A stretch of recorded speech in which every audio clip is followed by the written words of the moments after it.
రక్త సంబంధం కాకపోయినా ప్రాణాల కన్నా దగ్గరగా ఉన్న వాళ్ళే స్నేహితులు. స్నేహం అంటే అవకాశాల కోసం ఎదురు చూసేది కాదండి. జస్ట్ మనకు టైం కుదిరినప్పుడు, మనకి మనసు బాగోలేనప్పుడు, లేదా మనకి పట్టలేనంత సంతోషం ఉన్నప్పుడు మనం వెతుక్కునేవాళ్ళు, మన కోసం వెతుక్కునేవాళ్ళు ఎవరైనా ఉన్నారంటే అది స్నేహితులు మాత్రమే. సో నేను అమ్మ వాళ్ళ ఇంటికి వెళ్ళడం జరిగింది రాజమండ్రి. సో అక్కడికి వెళ్ళినప్పుడు నాతో పాటు కలిసి చదువుకునే వాళ్ళందరూ మోస్ట్లీ చుట్టుపక్కల రాజమండ్రి చుట్టుపక్కల వాళ్ళే ఉన్నారు. కొంతమంది హైదరాబాద్ అలా కూడా సెటిల్ అయిన వాళ్ళు ఉన్నారు. సో మోస్ట్లీ నేను వెళ్ళినప్పుడల్లా వీళ్ళందరినీ కలవడానికి, నేను కొంచెం రీఛార్జ్ గెయిన్ చేయడానికి.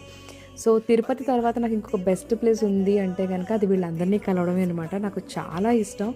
నేను వెళ్ళిన ప్రతిసారి అట్లీస్ట్ అందరికీ కుదరకపోయినా అట్లీస్ట్ అందులో ముగ్గురు నలుగురిని అయితే కంపల్సరీ కలుస్తాను.